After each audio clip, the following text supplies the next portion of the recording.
రాష్ట్ర కేబినెట్ భేటీ పలు కీలక నిర్ణయాలు తీసుకుంది. చుక్క నీరు వదలకుండా వనకచెర్లను చట్టపరంగా అడ్డుకుంటామని నిర్ణయించారు. కాళేశ్వరం కమిషన్కు ప్రభుత్వం దగ్గరున్న ఆధారాలు ఈ నెల 30లోగా అందించాలని తీర్మానించారు. అన్ని కలెక్టరేట్లలో తెలంగాణ తల్లి విగ్రహాలు ఏర్పాటు చేయాలని నిర్ణయం తీసుకుంది మంత్రివర్గం. తెలంగాణ రైజింగ్ డాక్యుమెంట్ రూపకల్పనకు స్పోర్ట్స్ పాలసీకి ఆమోదం తెలిపింది cabinet.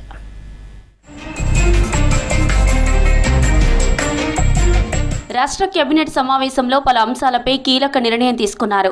CM Revanth Reddy, deputy CM Bhatti Vikramarka ఆధ్వర్యంలో ఏర్పాటు చేసిన సమావేశంలో రాష్ట్ర అభివృద్ధి, సంక్షేమంపై సుదీర్ఘంగా చర్చించారు. తెలంగాణ వ్యాప్తంగా రైతు భరోసా సంబరాలు నిర్వహించాలని కేబినెట్ నిర్ణయించింది. జిల్లా కలెక్టరేట్లలో తెలంగాణ తల్లి విగ్రహ ఆవిష్కరణకు నిర్ణయం తీసుకుంది మంత్రివర్గం. డిసెంబర్ 9లోగా తెలంగాణ తల్లి విగ్రహాలు ఏర్పాటుకు ఆమోదం తెలిపింది. 9 రోజుల్లో 9,000 కోట్ల రైతు భరోసా ఇచ్చామన్నారు మంత్రి పొంగులేటి శ్రీనివాసరెడ్డి. బనకచెర్లపై చట్టపరంగా, న్యాయపరంగా ముందుకు వెళ్తామన్నారు. తెలంగాణకు రావాల్సిన నీటి వాటాను ఒక్క చుక్క కూడా వదులుకునే ప్రసక్తి లేదన్నారు.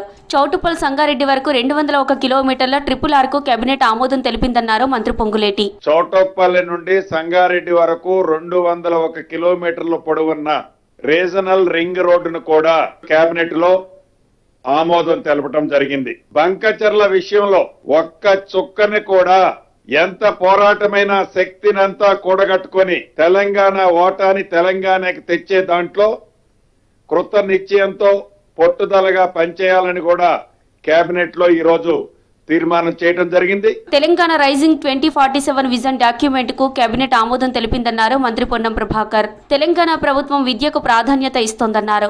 దేశవ్యాప్తంగా క్యాన్సర్ పేషెంట్లు పెరుగుతున్నందున క్యాన్సర్ పై అవగాహన, నియంత్రణపై సలహాదారుడిని నియమిస్తూ కేబినెట్ నిర్ణయం తీసుకుందని తెలిపారు. నోరి దత్తాత్రేయను సలహాదారుగా నియమిస్తున్నట్లు చెప్పారు మంత్రి పొన్నం ప్రభాకర్. రాష్ట్ర వ్యాప్తంగా, దేశవ్యాప్తంగా క్యాన్సర్ పేషెంట్స్ పెరుగుతున్న సందర్భంగా మనకు ఒక క్యాన్సర్ పేషెంట్లకు సంబంధించి పద్మశ్రీ అవార్డుగా ప్రపంచ ప్రఖ్యాత అయినటువంటి నోరి దత్తాత్రేయ గారిని తెలంగాణ ప్రభుత్వం అడ్వైజర్ గా నియమించుకొని క్యాన్సర్ కు సంబంధించినటువంటి ప్రివెన్షన్ తో పాటుగా ట్రీట్మెంట్ కు సంబంధించి అన్ని రకాల చర్యలు తీసుకునే విధంగా ప్రభుత్వం నిర్ణయం తీసుకుందనే మాట సందర్భంగా మనవి చేస్తాను. తెలంగాణ స్పోర్ట్స్ పాలసీకి కేబినెట్ ఆమోదం తెలిపిందన్నారు మంత్రి వాకిటి శ్రీహరి. తెలంగాణ క్రీడా అభివృద్ధికి TSDF ఏర్పాటు మంత్రివర్గంలో నిర్ణయం తీసుకున్నట్లు చెప్పారు. స్పోర్ట్స్ కోటాలో రిజర్వేషన్లు పెంచుతూ కేబినెట్ నిర్ణయించిందన్నారు. సీఎం కప్ రాష్ట్ర స్థాయి విజేతలకు అవకాశం కల్పించాలని కేబినెట్ లో నిర్ణయం తీసుకున్నట్లు తెలిపారు.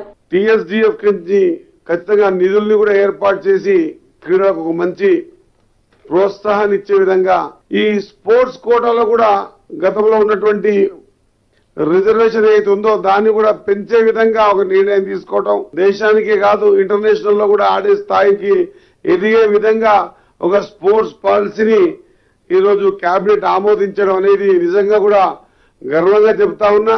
తెలంగాణ వ్యాప్తంగా రైతు సంబరాలు నిర్వహించాలని కేబినెట్ నిర్ణయించింది. అన్ని మండల కేంద్రాలలో సంబరాలు చేసుకోవాలని మంత్రివర్గం నిర్ణయించింది. రైతు నేస్తం పేరుతో సెక్రటేరియట్ దగ్గర సాయంత్రం సభ నిర్వహించేందుకు సన్నాహాలు చేస్తున్నారు.